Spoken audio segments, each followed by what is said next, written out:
Hello and welcome to Secrets of Organ Playing podcast. We are your hosts, Vidas and Ausra. We've been mastering secrets of organ playing for more than 20 years and sharing them on this blog since 2011. On this show, which we create from our home in Vilnius, Lithuania, we strive to help you grow in every area of organ playing, including practice, technique, repertoire, sight reading, hymn playing, improvisation, composition, music theory, harmony, and many others. Our hope is to help you become a complete musician, or what we call as total organist, a program which we have created to help you reach your dreams faster than you would do on your own. If you are new here, we invite you to subscribe to receive free updates of this blog at organduo.lt. By subscribing, you will also receive free video how to master any organ composition and 10-day organ playing mini course. And now let's go to the podcast for today. Hi guys, this is Vidas. And Ausra. Let's start episode 265 of Ask Vidas and Ausra podcast. This question was sent by Andrea, and Andrea writes, "Hello Ausra and Vidas. Thanks for your hints and the talks you share with us. I would like to know your opinion about the prelude in D, BWV number 532 from Jazz Bach, a piece I ran into a few days ago after years of oblivion past the days I studied it. As we know, the piece is divided into three parts, the second of which is marked Alla, breve. What do you think about the tempo to be kept in this section? Shall we keep Alla, breve as an indication in the style, like Stylus Phantasticus, so to be played fast and virtuoso, or shall we think of it as a tempo indication, so to be played crotchets in the region of 60 to 66? I would like to know your ideas about this." So, also, we're looking at the score now, right? Yes. And what do you think for starters? I don't think it's related with Stylus Phantasticus, this particular episode.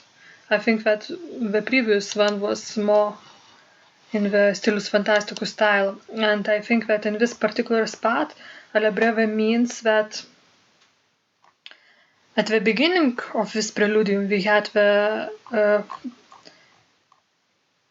meter, common meter, yes? Yeah. It meant that we have two strong beats in measure, on the first beat and the third beat. But starting from Alla breve section, we have only one strong beat per measure. It means that from that particular spot you have to play everything double as fast as it was before. Twice as fast? Twice as fast, yes. Twice as fast. It means that, if previously you had 16ths, so now your 18th note, eighth notes has to be as played as 16ths were. That makes sense. And for people who want to be really virtuosic here and play really fast, they need to start really fast the preludium, the pedal scale in D major, and then keep the same tempo in Alla breve but twice as fast. That's right. So you really need to think carefully before, taking opening tempo. Right.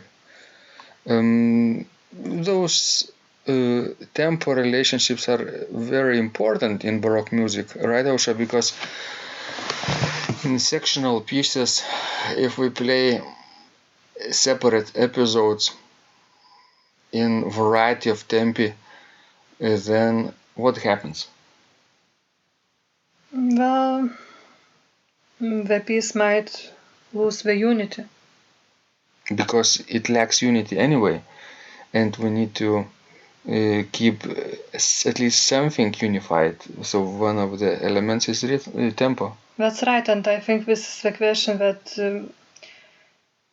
raises so many questions and so many discussions, and think even about fugue like E flat major.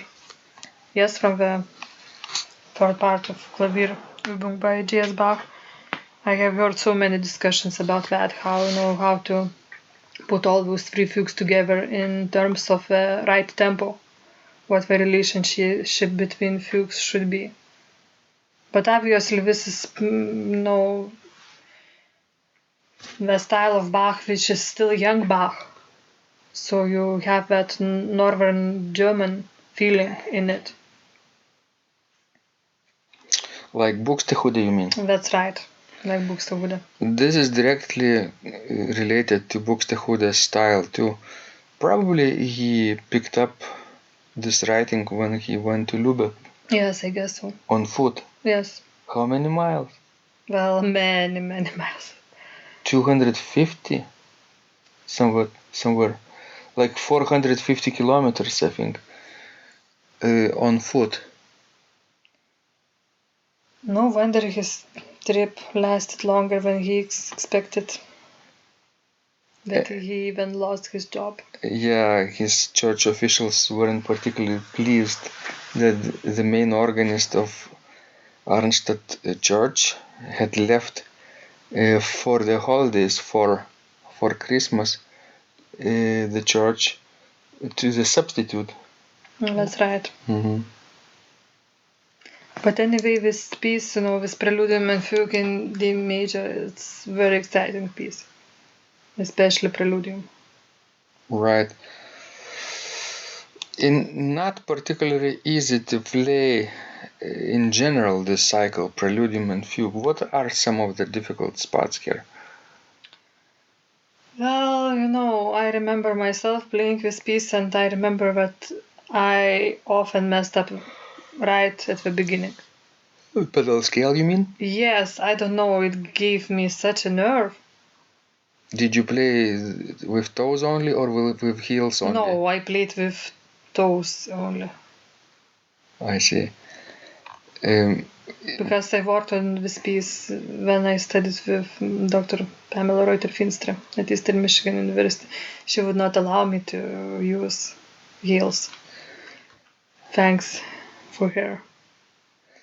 We have prepared this score with pedaling and fingering here and looking at the choices of the major scale ascending version from the beginning, and it looks strange for many people, right? To play toe for the left foot and then right, left, right, left, right, right. It's really strange for people who never touched historical pedal board. That's right. What's the strangest feeling about this passage? What is different than people would normally pedal it? Probably that you have to use, your left foot right at the beginning. Hit the D and E. And in the same manner as at the end, C sharp and D, right. That's right. Why is it so important to do this? What do you think? I think it's important because, it gives the right articulation. And in this case, you would play it, you would be able to play it on the historical instruments or, replicas built in historical style. What would happen if people started to play left, right, left, right, left, right, left, right? Why can't we play like this? Well, I think, you would just fall down on the pedal if you would play like this. It's possible. It's possible. But yes, it's possible, but I wouldn't do it. But the grouping of notes is different, right? Yes, because think about, playing that, F sharp with left foot and then, crossing legs. I don't know. Uh-huh. I think it would be too hard. Plus, in this grouping, you always play the stronger beat with the left foot if it goes upward. That's right. So D should be stronger than E, but it's the opposite, right? It's E that is stronger than D. Therefore, we reserved D and E with one foot. right, left. And from E we start to do per toe That's right. pedaling. Well, at least that passagio, which goes down, that broken arpeggio, that is easier. At least, you know what to do. It's left, right, and so on and so forth. To me, Alla breve seems kind of slippery to play because it's so rhythmically consistent. And there is no way to slow down here and adjust the tempo. That's true, and that's often the case with the Stylus Phantasticus pieces, because if you would look at Buxtehude's Preludium, he often mixes these, strictly rhythmical episodes with, those free episodes. Fugal plus free. Yes. Fugal and improvisatory episode. And even in Bach's some other earlier pieces, you can find that, like in E major toccata, for example, and fugue. It also has something very northern Germanish. Don't you think so? Could be. So guys, approach this piece with caution. Don't play it too fast. Because it's risky. It is. Actually, I never went back to this piece, and it's just too bad. Maybe I need to repeat it at some point. Maybe for the next Bach's birthday. Could be. Would be fun. Right. What would you recommend for me to play then? Well, I don't know. Maybe 6 trio sonatas? Too much. Which one first? I'm just joking. G major, of course. G major. Let's start from the last one. Not the last. The last is G major. Yes, it's G major. Yes. Oh, so. Well, my first was the C major, which is the 5th sonata. So. We need to do pedaling and fingering for those remaining sonatas because up till now we have E flat major prepared for people. That's right. I guess that would be helpful. Thank you guys. You gave us a lot of ideas for the future. Please keep sending us those questions. We love helping you grow. And remember, when you practice, miracles happen. This blog is supported by Total Organist, the most comprehensive organ training program online, where you will find courses for every area of organ playing, including technique, practice, sight reading, repertoire playing, hymn playing, improvisation, composition, music theory and harmony, with hundreds of scores and thousands of exercises. Here is what some of the students are saying. Hugh writes, "The sight reading course has helped me tremendously. Thank you very much for your SS courses and all your help." Robert writes, "I found the fingerings, registration ideas and general comments to be excellent." John writes, "I have found your download very helpful. It was really excellent. I have watched some of your teaching videos and when I read your instructions, I tried to imagine you are there teaching me. You may feel disappointed that I am 2-3 days behind, but I am a slow learner, and I have committed to taking the time to get it right, as you say. But the other night my wife commented that she had never heard me play such a detailed melody in the left hand so well. My left hand is generally poor." Robert writes, "It has been a great pleasure in my life of having discovered your courses and material as well as the YouTube work of recordings. You have a calm and pleasant way of teaching." Ron writes, "Hi Vidas and Ausra, thank you guys. What a wonderful response to my email note to you. You've got me right, and I feel you understand my level of playing. Yes, at home and lucky that I have an organ for that reason. I am paying attention to this, and I am going to try this haha no longer secret model. Yes, and I love César Franck too. What is very nice about your blog podcast is that Ausra and Vidas are like a Socratic dialogue, and by bouncing things off of each other, so much more information comes out and is expressed. Your comments contain a wealth of information and understanding. I really appreciate this. It is very inspiring and will keep us moving forward.